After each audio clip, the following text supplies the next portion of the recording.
Bonjour à tous, l'exercice aujourd'hui est un peu particulier puisqu'on va apprendre à dessiner d'après une maquette. Alors pour faire votre maquette, c'est très simple, vous allez suivre le pas à pas, imprimer le fichier que vous trouverez sur Moodle, vous allez ensuite le découper, le plier, etc. et le coller pour récupérer une maquette comme celle-là avec l'illustration sur l'une des faces.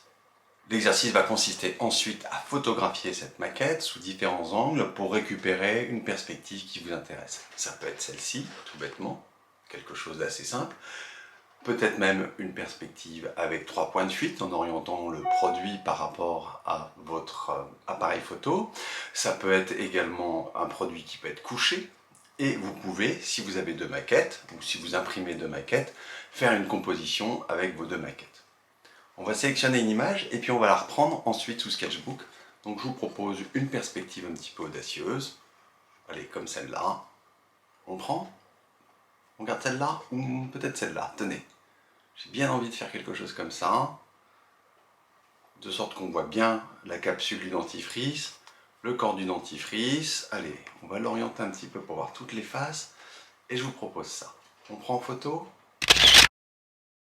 Récupérez maintenant le plan sur Moodle, imprimez-le sur du Bristol 190 grammes et puis découpez-le.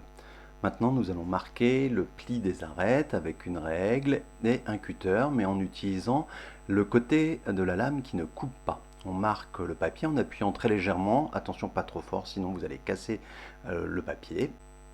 Maintenant vous pliez et vous allez voir que l'arête se marque parfaitement. Vous allez faire la même chose sur tous les traits rouges pour pouvoir plier la maquette en entier avant de procéder au collage.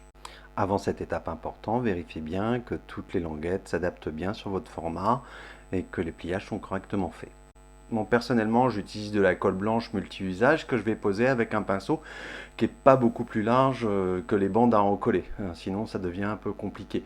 Pour éviter d'user trop de colle, j'en verse dans un récipient vide comme celui-là ou un fond de verre ou quelque chose comme ça. On peut le délayer avec un tout petit peu d'eau si c'est trop sec. Voilà, j'en colle les languettes une par une et puis je les maintiens en pression soit avec les doigts, soit à l'aide de petites pinces si vous avez ça. Alors soit des pinces à linge marchent très bien ou ces petites pinces qu'on peut trouver dans les magasins de bricolage ou chez Cultura, voire même chez Leroy Merlin.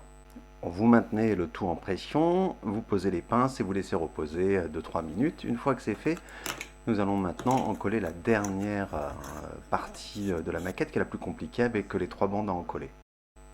Posez de la colle sur les 3 languettes avant de procéder au pliage de la dernière face en faisant rentrer les languettes petit à petit et maintenez en pression avec les doigts. 30 secondes vont suffire pour obtenir une maquette. Photographiez votre maquette, ouvrez Sketchbook, vérifiez bien les dimensions de votre document et importez la photo que vous venez de réaliser en ouvrant un nouveau calque, insérez photo, vous l'agrandissez au maximum de votre document, voire un peu plus si vous souhaitez. Avec la règle, tracez les fientes à droite, ici représentées en rose, puis tracez également les fientes à gauche qui seront représentées en bleu sur ce document, et enfin, si vous avez un troisième point de fuite, les fientes centrales en vert.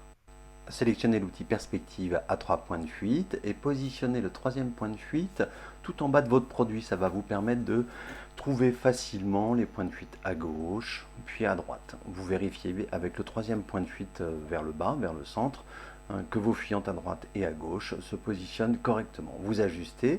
Votre ligne d'horizon n'est pas forcément horizontale, ça dépend de l'inclinaison de votre appareil photo, voire même du produit. Une fois que vous avez trouvé le point de fuite à gauche et à droite, vous procédez de la même façon pour trouver le point de fuite central. Une fois que vous avez bien calé votre point de fuite, les trois, bloquez avec le cadenas sur l'outil perspective. Avant de dessiner, nous allons nous intéresser au tube et notamment au cercle C1, C2, C3 qui sont confondus, C4 et surtout marquer le cinquième cercle qui correspond au rebord du tube juste après la capsule de distribution. Tracez vos fuyantes à droite, à gauche et au centre et puis travaillons sur la face qui nous intéresse devant. Plaçons les diagonales puis les médianes pour trouver le centre du cercle O1 et également les 4 points de tangence de l'ellipse.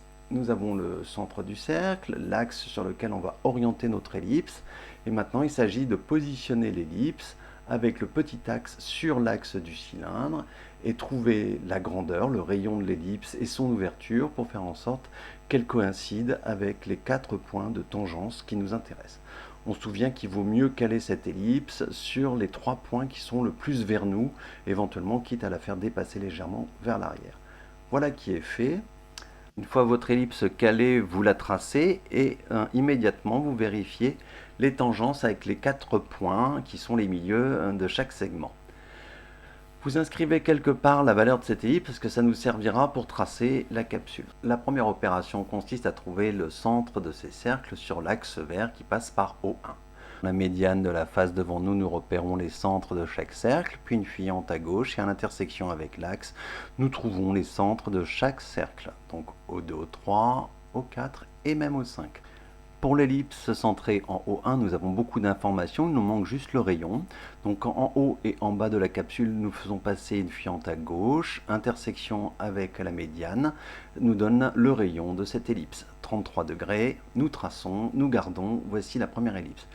On tangente en haut et en bas avec des fuyantes qui partent vers la droite, donc qui suivent l'axe. Et puis sur O2, O3, nous plaçons 2 ellipses. Alors nous les ouvrons un tout petit peu et puis nous rétrécissons légèrement le rayon à chaque fois. Et pour ça, on cède des fuyantes en bas et en haut qui définissent l'encombrement général de la capsule. Pareil en O4. Il nous reste à tracer une ellipse centrée en O5 avec un rayon un peu plus grand que ce que nous venons de trouver. Donc il s'agit maintenant de trouver ce fameux rayon. En haut du rayon sur la face de droite, nous faisons passer une fuyante. À la verticale en O5, l'intersection nous donne la valeur du rayon dans la perspective. Nous plaçons une ellipse un peu plus ouverte, 36 degrés, 37 degrés, centrée en O5 et qui passe par le sommet. La prochaine étape consiste à dessiner la languette. Donc voici l'épaisseur de cette languette. On récupère la médiane. De chaque côté, on met une petite épaisseur. Vous faites ça à l'œil. Et puis vous descendez les verticales et vous récupérez le fond de la languette en bas. Il s'agit maintenant de relier en tangentant avec l'ellipse C5 et de relier avec la base de la languette en haut et en bas. Voici notre tube de dentifrice dessiné dans ses proportions. Pour nous aider à comprendre la forme de ce tube, il convient de dessiner des lignes de forme. Donc en partant du centre O1, une verticale et une horizontale, on récupère avec des fuyantes vers la droite pour donner la forme de ce cylindre. À l'intersection avec C2 et C3, on fera une petite verticale ou une petite horizontale pour indiquer qu'il y a une rupture de forme. C'est le bouchon, la capsule qui s'ouvre en deux.